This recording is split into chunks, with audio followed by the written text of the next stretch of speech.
कुछ समय पहले की बात है। दिल्ली के एक प्रतिष्ठित और समृद्ध राजपूत परिवार में प्रताप सिंह नाम का एक युवा पुरुष रहता था, जो कि बड़ा ही लालची स्वभाव रखता था। एक बार प्रताप सिंह अपनी ससुराल जा रहा था। जब वह शहर से 2-4 मील आगे निकल गया तो रास्ते में उसे बहुत तेज प्यास लगी। वह पास ही के एक गांव में पहुंचा तो देखा कि एक भिखारी की खूबसूरत लड़की अपने मकान के दरवाजे पर खड़ी थी। जब प्रताप सिंह की नजर उस पर पड़ी तो वह गश खाकर जमीन पर गिर पड़ा और आह भरने लगा। प्रताप सिंह को बेहोश होकर गिरते देखकर आसपास के बहुत से लोग इकट्ठा हो गए और उसके मुंह पर पानी के छींटे डालकर उसको होश में लाने का यत्न करने लगे।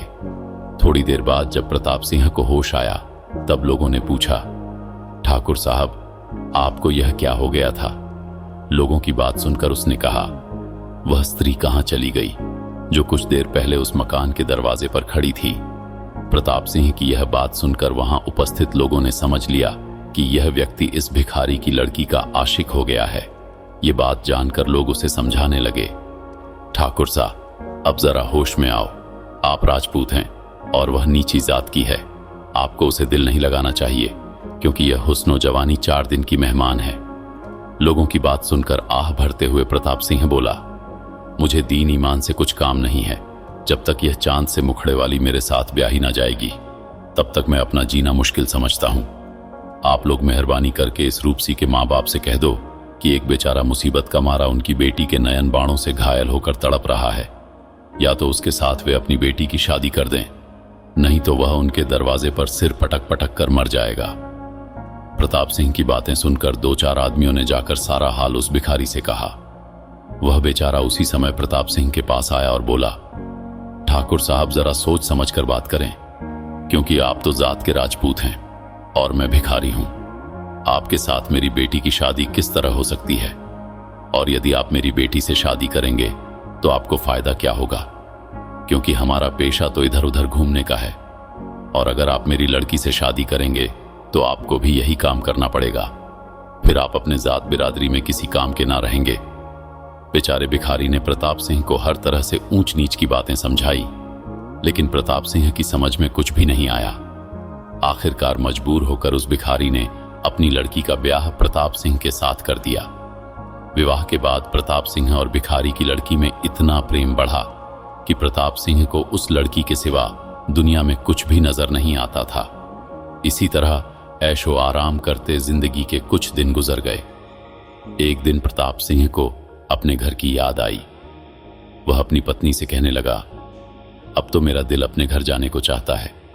अगर तेरे माता पिता आज्ञा दें तो उनसे कहे कि तेरी विदाई कर दें। इस बात को सुनकर भिखारी की लड़की बोली, मुझे कोई ऐतराज नहीं है, क्योंकि मैं तो आपकी आज्ञा का पालन करना अपना धर्म समझती हूं। भिखारी की लड़की ने अपने माँ बाप से सारा हाल कह सुनाया। उन्होंने प्रसन्न होकर बहुत सा सामान देकर बेटी और दामाद को विदा कर दिया। प्रताप सिंह अपनी पत्नी के साथ अपने घर की ओर चल पड़ा। कई दिनों के सफर के बाद जब उसका घर कुछ मील दूर रह गया तब प्रताप सिंह ने सोचा, मैंने बहुत बुरा किया जो जरा सी सुंदरता देखकर अपने धर्म को खो बैठा। मेरे माता पिता को जब यह मालूम होगा तो वे मुझसे क्या कहेंगे। इससे तो अच्छा है कि इसका कत्ल करके यहीं किसी कुएं में डाल दूं। कम से कम मेरा परिवार मुझ पर लज्जित तो नहीं होगा। फिर रात को जब वह सो गई तो प्रताप सिंह ने उसे छुरी से घायल करके कुएं में डाल दिया और सब जेवर व सामान लेकर अपने घर की ओर चल पड़ा। जब वह घर पहुंचा तो उसके माँ बाप ने पूछा, हम तो तेरी ही फिक्र में थे, तू इतने दिन से कहां था? प्रताप सिंह ने कहा, मुझे रास्ते में एक अमीर आदमी ने अपने साथ व्यापार करने का मौका दिया था। अब मैं उससे आज्ञा लेकर ही यहां आया हूं। बेटे की बात सुनकर माँ बाप दोनों बहुत खुश हुए। प्रताप सिंह मन ही मन सोचने लगा, खैर सब ठीक हो गया।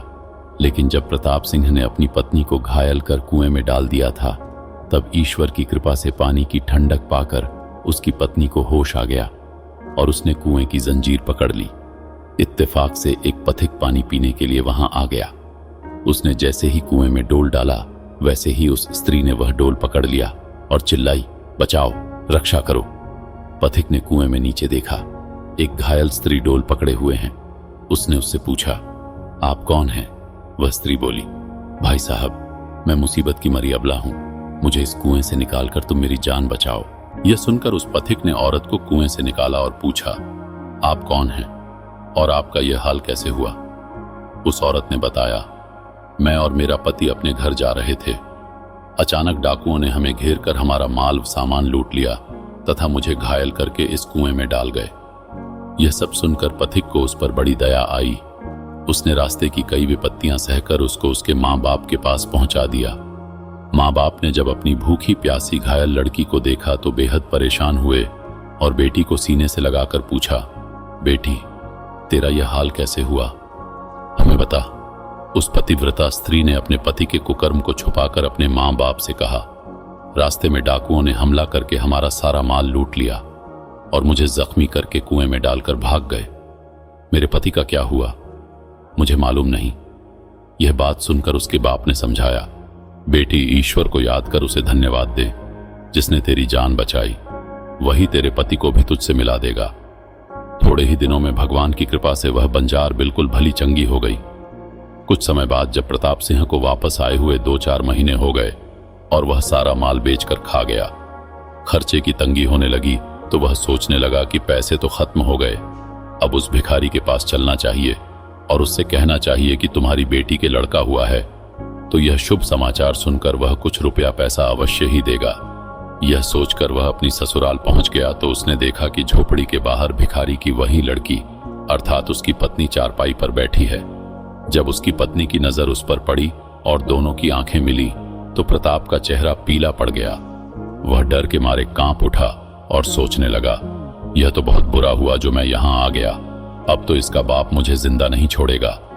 उसे घबराया हुआ देखकर उसकी पत्नी उसके पास आई और बोली, बेईमान निठर राजपूत, आज तक मैंने तेरी करतूत को अपने माता पिता पर या किसी दूसरे पर जाहिर नहीं किया है। मेरे लिए तो तू मेरा पति परमेश्वर है, तू अपने दिल में जो चाहे समझ। पत्नी की बातें सुनकर प्रताप सिंह बहुत शर्मिंदा हुआ।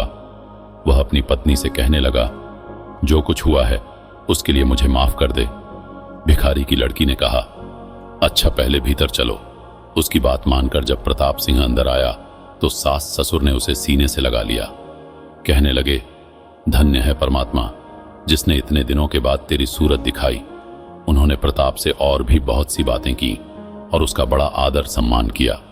जब फिर इसी तरह उसके ऐशो आराम में कुछ दिन गुजर गए तो प्रताप सिंह ने अपनी पत्नी से कहा, अब तो मेरा दिल यहां नहीं लगता, अपने शहर की ओर चलना चाहिए। भिखारी की लड़की ने यह सुनकर उससे कहा, मुझे तो तुम्हारे साथ चलने में कोई ऐतराज नहीं है, मगर सोच लो कि कहीं तुम पहले की तरह धोखा तो नहीं दोगे। यह सुनकर प्रताप सिंह बोला, मैं परमात्मा की कसम खाकर कहता हूं कि अब ऐसा कुछ भी नहीं होगा। तब भिखारी लड़की ने अपने माँ बाप से विदाई मांगी तो उन्होंने बहुत सा माल और जेवर देकर बेटी को विदा कर दिया। प्रताप सिंह खुशी खुशी मस्त होकर चल दिया और जब एक जंगल में पहुंचा तो उसने अपनी पत्नी को छुरी से घायल करके उस जंगल में फेंक दिया और सारा माल लेकर अपने घर की ओर रवाना हो गया। भिखारी की लड़की छुरी से घायल वहीं पड़ी, तड़पती रही, लेकिन इस बार भाग्य ने उसका साथ नहीं दिया और उसने वहीं दम तोड़ दिया। यह कहानी हमें यह संदेश देती है कि यदि कोई व्यक्ति एक बार विश्वासघात कर सकता है तो उस पर दोबारा विश्वास करना हमारी मूर्खता दर्शाता है। उससे होने वाले परिणाम के लिए हम खुद ही जिम्मेदार हैं। सच्चा प्रेम केवल बाहरी सुंदरता पर आधारित नहीं होता, बल्कि त्याग, वफादारी और सम्मान पर आधारित होता है। आशा है आपको यह कहानी पसंद आई होगी। अपनी बहन बेटियों के साथ शेयर कर उन्हें प्रताप सिंह जैसे दरिंदों की सच्चाई से अवगत कराए। धन्यवाद।